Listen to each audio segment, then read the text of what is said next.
Hello, hello, everyone, and welcome to the Tim and Jim Show. My name is Tim Sohn.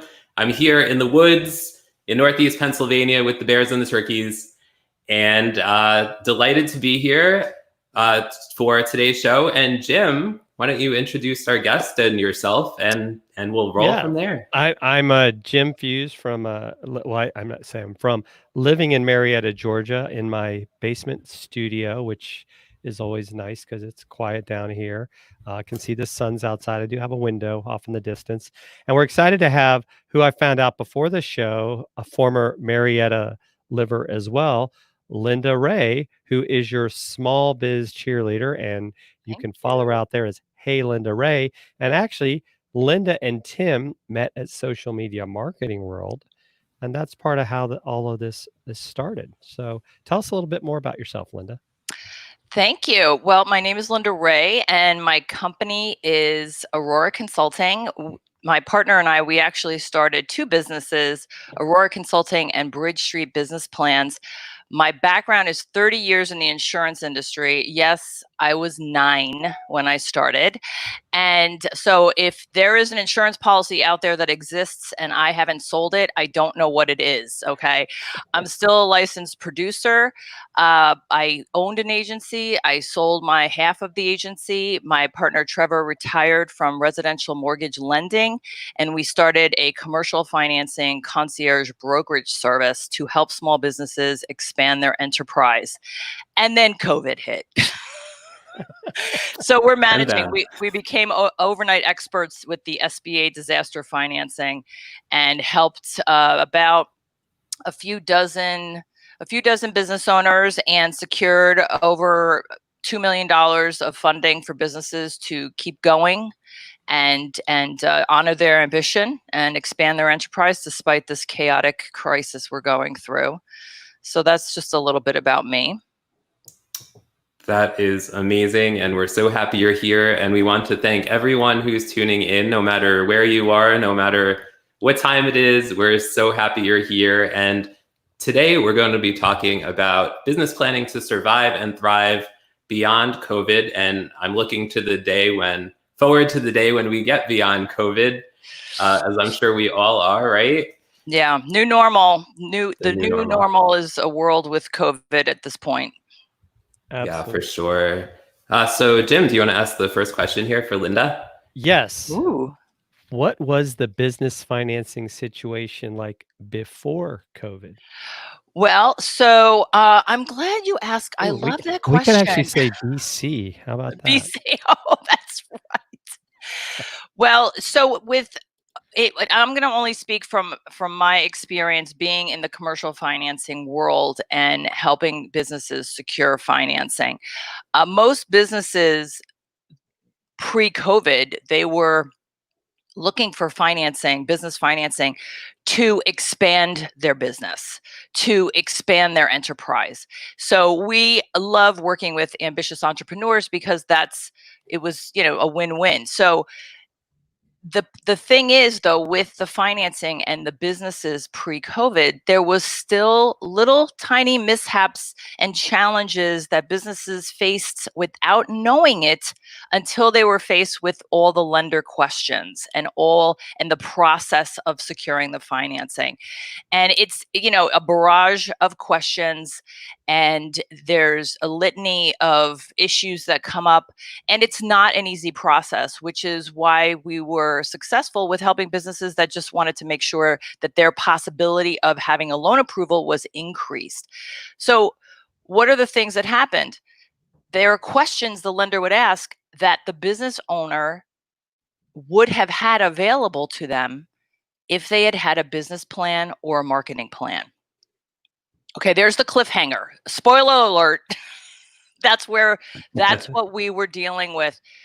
So we had launched Aurora Consulting for commercial financing December of 2018. And by the time March 2020 came, we had worked with a few dozen business owners who were looking for business loans, and they did not want to go through their bank, or their bank called us to help their client. And so what happened was there was one client that had a business plan, a written business plan. One. Wow. I don't know. That sounds a little like not great odds for business owners and enterprises that are looking to, and now more than ever, if you're looking to expand, you're going to have a much more difficult time. I don't want to jump the gun on the question that might be post beyond COVID, but suffice it to say that, you know, there were some challenges in how businesses have organized themselves from a financing standpoint. And with financing also is it all kind of works together because, you know, it's not just about the financials. It's about the goals and the dreams and the values and the hopes and the mistakes and the failures and failing fast, failing forward. So anyway, okay, I'll stop. No, it's good. It's really good information, and we're all adjusting with the times or doing the best we can. So Linda, how has the financing situation changed from BC before Corona to DC during Corona? Well, we had, I think we had about, I think it's selective memory that I can't remember the exact number of how many loans we had in the pipeline that were either first and goal or fourth and goal to closing. And it halted, screeching halt, because all hands are on deck with managing the CARES Act and the SBA, the EIDL, the EIDL, economic injury disaster loans. All the lenders were managing that. There were like 7 million applications in the pipeline that all these banks were trying to manage. And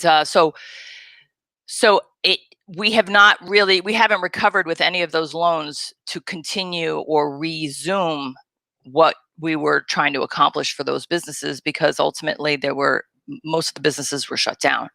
So right now there are lenders that are opening up to the traditional financing route, and they're really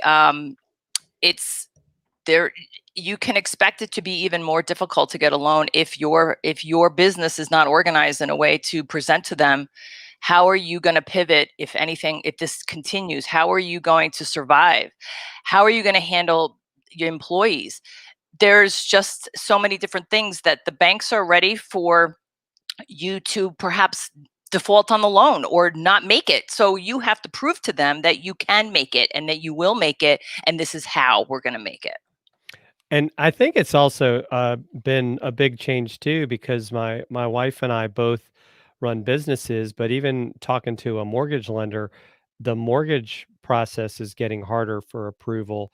So it's kind of like these things behind the scenes that we're not even seeing, Mm-hmm. that it's becoming more difficult. And to your point, the planning and the proof, which is, I mean, I guess I understand it to a point when it comes to risk evaluation, but I think that just the fact that these rules are changing while we're, as we used to joke in the military, putting the plane together while we're flying or painting it while it's flying Exactly. is making it very difficult for people. Yeah, I mean, these lenders it's not a nonprofit situation. You know, they're in this too to make money. And so they have to make sure that the risk they're assessing, that is your business. I mean, coming from an insurance background, that's all about risk, isn't it? And Trevor, coming from the mortgage background, you know, he looks at risk differently, which is why when we started Aurora Consulting with both of our respective backgrounds, you know, he's taken the lead on the financing route and how to process loans because he's been doing that for 30 years. So Wow. he has a way that we look at, whether it's, you know, tax returns or the financials. We're not CPAs and we're not attorneys, but we do speak bankish, so that we know when you present something to the bank, we're going to know ahead of time how they're going to perceive that as the risk or not. Right. So that's why we wanted to be more of a concierge brokerage, because we have a matrix of lenders, so we can speak to the bankers as the advocate for the business owner, and it's a different conversation. It's a different relationship. Absolutely. Hi, Amy. Yes, Amy. We want to thank everyone for being here. Amy Tim Lewis, Steve Taylor, Jeff Ettinger.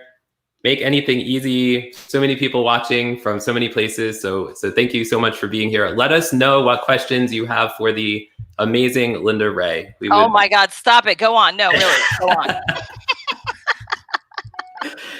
on. Sure. So Jim, take the next question for Linda, please. Yeah. So Linda, can you share some tips with us to secure financing during the coronavirus? Because I think that's definitely, we had the PPP and people put in for it and then they never hear anything. And we hear all these horror stories. What are some ways that people can really get help? Well, one thing, there is still disaster funding available. They extended, EIDL opened up again, and the PPP extended till August. I think it's August 8th. I don't remember the exact date. There was like $130 billion or $1 million that were unused. Those numbers may not be accurate. I don't have that exact, but there is money for disaster financing if you're a business and you have suffered economic injury. We had a prospective client that inquired with us. He was referred to us by his CPA, and he wanted to get a business loan, but he didn't even know about the disaster financing. I said, well, maybe we should look into you first securing the disaster financing. There are some people that have resources to do it by themselves, and that certainly is available to you. Everyone can do it themselves. You can call your banker if they're doing PPP loans. You can go online with the SBA. We have had clients who have been declined and came to us because their CPA referred them, and we got them money. There have been, and now the biggest thing now is that, and I don't know if anyone else has heard about this or if this is old news by now, but the SBA capped monies that businesses were supposed to get arbitrarily without Congress's approval. So the $10,000 grant, they arbitrarily assigned $1,000 per employee. Well, I'm sorry, that's not how it works. That's not how it was written. And so we have been filing reconsiderations for the loans, and some of our clients, they filled out the paperwork incorrectly and got insufficient funds. We have a business who has over $1 million in revenue, and he got $66,000 because unfortunately he didn't even know that his assistant had done it for him. So we're working with him now to figure out, what course of action we can take for that particular business, because 66 isn't going to cut it. So, I mean, as far as, there's a lot of DIY that's possible. You can call us. I don't want to get all promoty. So, but really, to have trusted professionals around you that understand the financial world is first and foremost. Despite COVID, without even COVID, there are trusted professionals that a business needs around them for all corners that one takes in the journey of surviving this and having your business survive as well. Absolutely. What about you, Jim? Have you heard stories from clients or business folks that and how are they navigating the waters during these interesting times? Well, I think one of the things is that I know a couple of friends that they have actually been approved for the PPP, but it was a very lengthy process. My wife with her business has actually put in for it, and she's still waiting. And then even sometimes, right, you'll get accountants saying different things like, "Oh, well, you don't qualify for this program." And it's like, well, what are you basing that on? When the bank says that they'll take you, but they need to, so it can be very frustrating for the business owner because they just want to get the funding. I'm fortunate because I do have my retirement income that I have chosen not to go after additional funding and basically, reducing expenses. I mean, seriously, when was the last time you filled up your car for gas? I mean, you almost start to say, do I need a car anymore? I mean, even like insurance, Linda, as an example, we're getting a small discount, or if you want to call it a payback from our Yep. auto insurance, but There are refunds. but it's kind of like, I'm paying a lot of money for 3 cars sitting there. Yeah. And, you know, and it's definitely made you think. I think the EIDL upset a lot of people because they thought they Yes. were gonna get, you know, because really, what is $1,000, or even I would say, what is $1,200 gonna do for people, right? Yeah. I mean, The stimulus was the 1,200, and the 1,000 was the EIDL. The thing too is, I will say this, that when they closed the EIDL and then they reopened it, we had people waiting to apply that we couldn't apply because they had closed it. And when we applied finally, when they reopened it, I could not believe how quickly the SBA approved. They not approved, but they sent, you know, you get an email where you have an account and you open the account and you see how much money you're eligible for, and then you have to sign the closing papers. So then they process the paperwork, and then there's approval. But that was swifter than I had ever seen. It was within a week that it was all buttoned up, and the funds were deposited. So unlike 2 months we had waited for the original round with the clients that had originally signed up with us. So the EIDL, is that still available, Linda, yes, then? there's Okay. there's still money available. So Okay. get going. But Right. there, the recent thing I heard, which I don't know how accurate it is, that supposedly the grant money has run out. So I can't really speak to the accuracy of that. It was just a murmur that I had heard, which I chose not to delve in right now, not only because this show was about to happen, but also because all of our reconsiderations have been filed. Even for my business, I filed a reconsideration to get the other 9 grand. Mhm. So anyway, yeah. That's Gotcha. good All right, guys. Now we're gonna go ahead, Jim. No, I was just saying that's great information. I second that. I agree. And we're so excited to have Linda Rey here. We're going to take a quick break for a message from our sponsor, StreamYard, the platform that we use to power the Tim and Jim show. And they recently expanded that you can now stream to 8 destinations on StreamYard. So we are going to a multitude today. So a message from our sponsor, and we will be back in 15 seconds.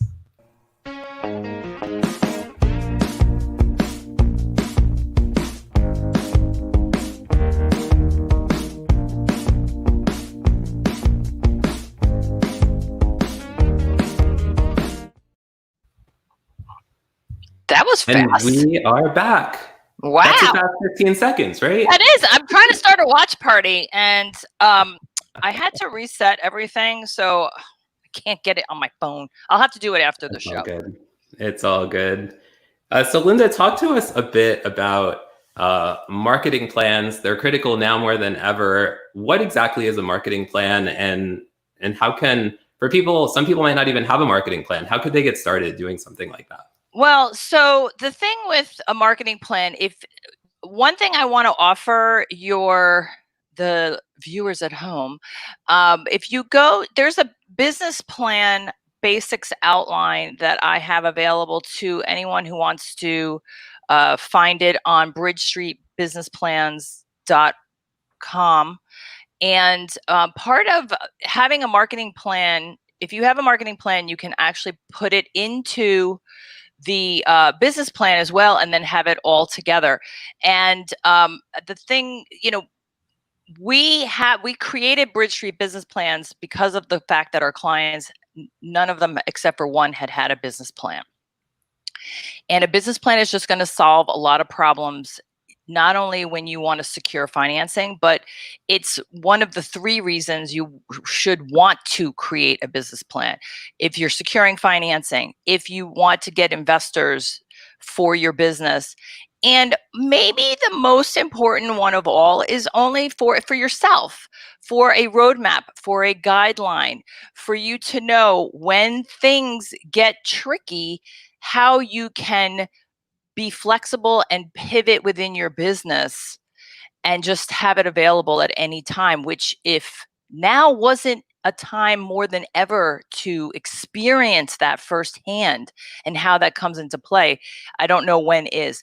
So the number one challenge of even writing a business plan is how one gets started. So we kind of sort of solve that problem by creating a basic outline of the elements and components that you can include in a business plan. And if you go to bridgestreetbusinessplans.com, it'll pop up for you to grab it. And basically, the best part about a business plan, is that your executive summary most of the time could answer a lot of questions when it comes to securing financing or working with a lender to get money. But the problem is you have to actually write the business plan to then summarize it. Right? It's the first thing in a business plan, but it's the last thing you do.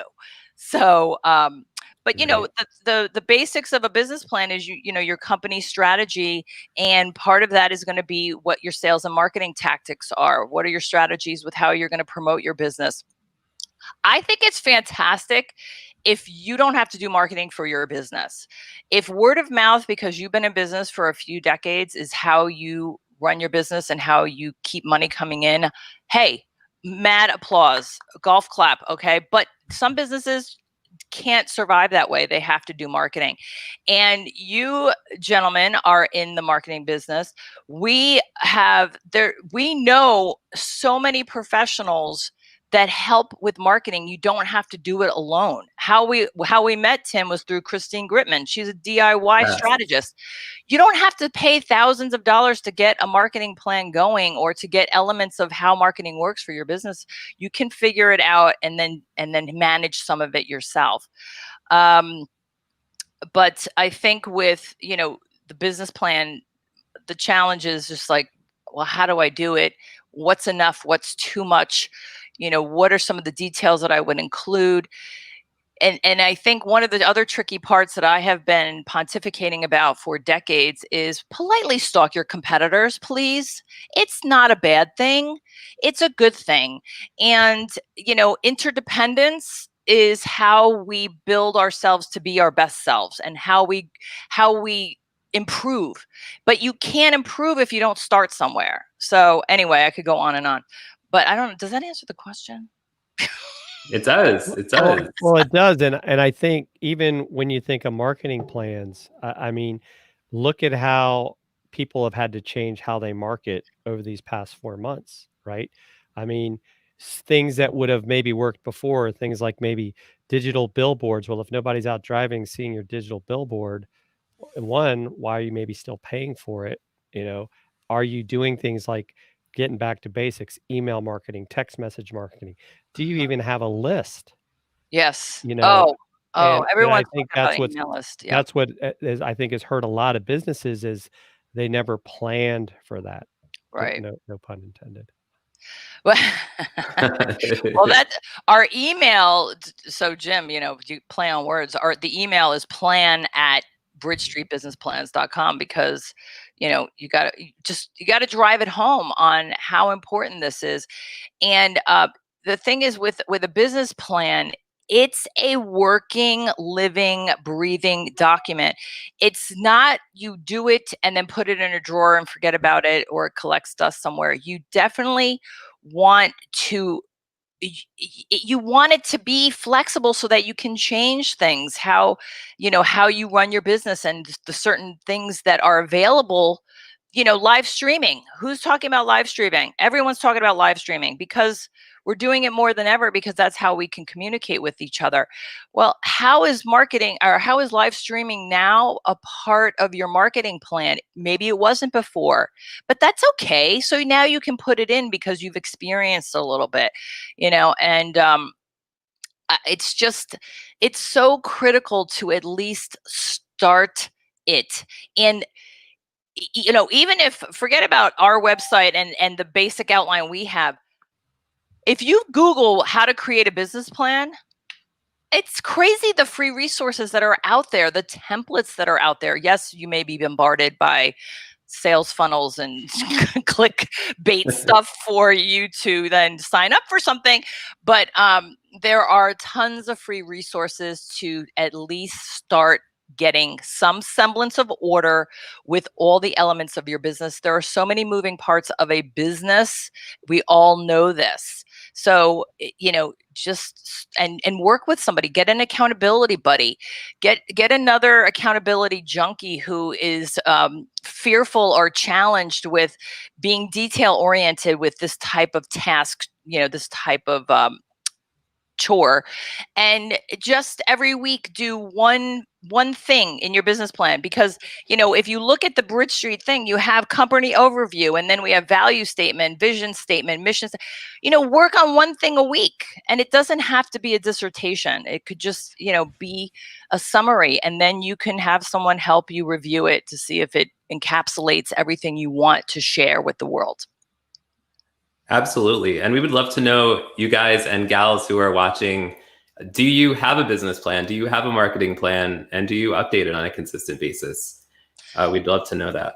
Right. And you don't, I would say, if you're thinking there's a lot of rules around it, yes, Amy, score, exactly. If you think there's a lot of rules around it, ours happens to be 23 pages, but if yours is 5 or 10, it doesn't matter because it could change anyway. So, right. Yeah. Awesome. Other thing, sorry. The other thing too, another free resource that you can get, well, actually, is it free? Because you might have to get added to our mailing list, but don't worry, you can always unsubscribe. There's also a financial documents checklist that you can download at auroraconsulting.biz.